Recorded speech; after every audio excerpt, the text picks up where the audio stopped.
expected to take a very hard hit here in the Tampa-St. Pete area with the landfall expected after dark tonight. And the Biden administration has approved Florida's request for an emergency declaration. This really coming on the heels of devastation caused by Helene just 2 weeks ago. And now questions remain about FEMA's ability to respond to this disaster. So joining us now live on the phone is the Vice President of the United States, Kamala Harris. Madam Vice President, thank you so much for being with us. You, as well as the President, have expressed a lot of concern about, misinformation spread about FEMA in particular. What can you tell the people in Florida about the federal government's ability to help them out in this hurricane, especially after this hurricane? Sure, Mike. I mean, first of all, let me tell you that we just had a very important briefing with the head of FEMA, Homeland Security, the National Oceanic Administration, and we are ensuring that federal resources are on the ground, pre-positioned to help folks with water and food, and also obviously personnel in terms of having folks on the ground who are going to work with the local and the state authorities so that we're well coordinated. We have more than 1,000 federal personnel on the ground in Florida right now, and we're going to continue to scale up, and we're working with these incredible local leaders to prepare. I would also emphasize that it's really important that your viewers, your listeners, listen to your local authorities. What has been emphasized over and over again is that this will be unlike any hurricane the region has ever experienced. And I know we got some tough Floridians who have dealt with the hurricanes before and have been fine. This is going to be different. So please listen to your local officials and understand the seriousness of this and your ability to frankly save your life, because this is expected to be not only dangerous but deadly.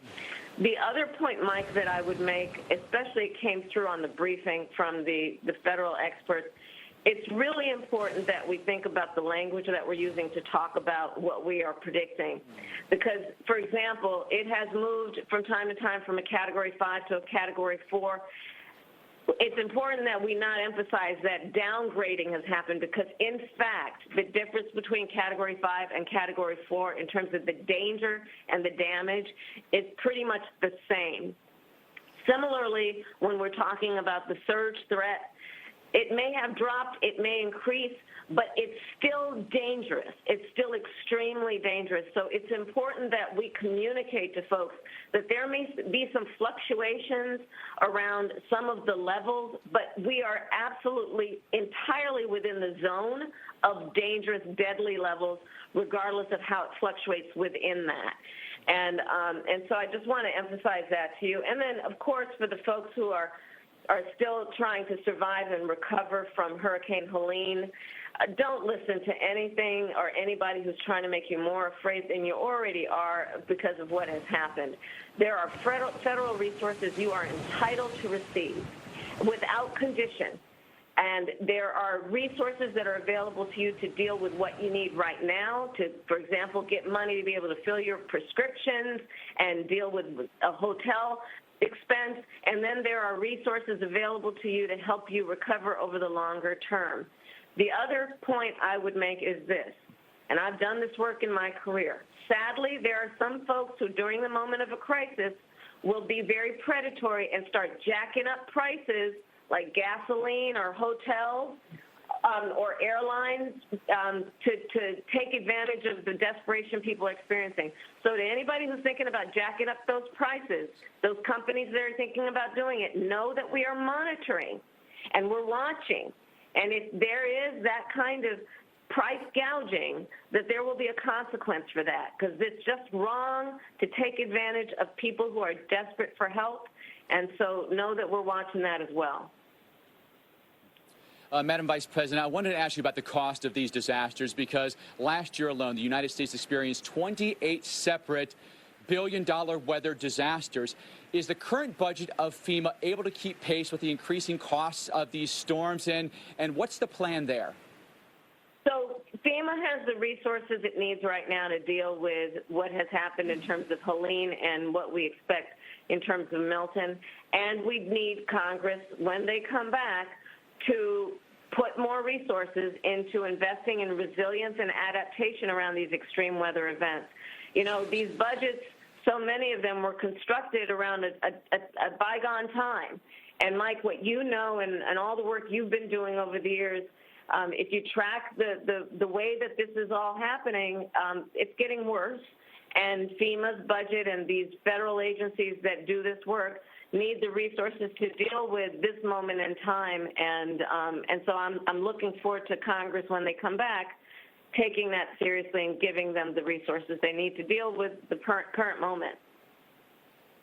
I wanted to ask you about insurance, because we know that a lot of insurance companies have pulled out of hurricane-prone locations, including in Florida. What role can the federal government play in making not only insurance companies viable, but insurance affordable and available to homeowners? It's a big issue, Mike. I mean, you know, I was Attorney General for 2 terms in California dealing with this around wildfires. And we've seen it happen in various places around the country, be it floods, tornadoes, hurricanes, or wildfires, where insurance companies are pulling out and homeowners and renters are left footing the bill. And I'm going to be taking a look at all the options, because I know it's a big issue. And, you know, folks need help to be able to recover, and it really is. It's life-changing in so many tragic ways. And so I will be taking a look at this as we go forward. Madam Vice President, I want to ask you a more specific question about, storm preparation and evacuation. We know that many of the beaches here have mandatory evacuations, but some people may not have the resources or the means to evacuate on their own. Is there any role the federal government, or maybe even in conjunction with state or local government, is there any role you can play in assisting people in circumstances like that? Yes, and so part of what we want to do is make sure that people are in touch with FEMA and with your state and local folks, because they actually know how to help people get access to the resources that can help them with mobility, with transportation, with housing, and with their basic necessities in this moment of crisis. So it's important to reach out and know that there are people who are there, who are willing and able, and it's their job to help you, including for folks who need help with medical care, including with folks who have any type of physical disability or otherwise and are in need of extra assistance. Governor DeSantis has accused you of politicizing this storm. What message would you say to people in letting them know that this is not campaign related, how you're responding to this storm? Listen, I've spent my career concerning myself with the safety and the protection of people, and my heart just aches for what we've already seen in terms of the loss. I mean, I've talked with people I talked with a woman who just days before I talked with her, she lost her husband because of Hurricane Helene, and her daughter I talked with who lost her father. This is not a time for us to just point fingers at each other as Americans. It's really not. And, when I've had the experience of holding the hands of people who are grieving because of unfair, tragic loss, and anybody who considers themselves to be a leader should really be in the business right now of giving people a sense of confidence that we're all working together, and that we have the resources and the ability to work together on their behalf, on behalf of the people of our country. And that's what I'm focused on, and I welcome every and anyone to work with me and for us to be able to work together. I don't care who you voted for in the last election or who you're voting for in the next election. Well, Madam Vice President, we appreciate you taking the time to talk with us today. Appreciate all your time, and thank you very much. Mike, I know you're on the ground there. You please stay safe, okay? Thanks for all you're doing to help so many out. You take care.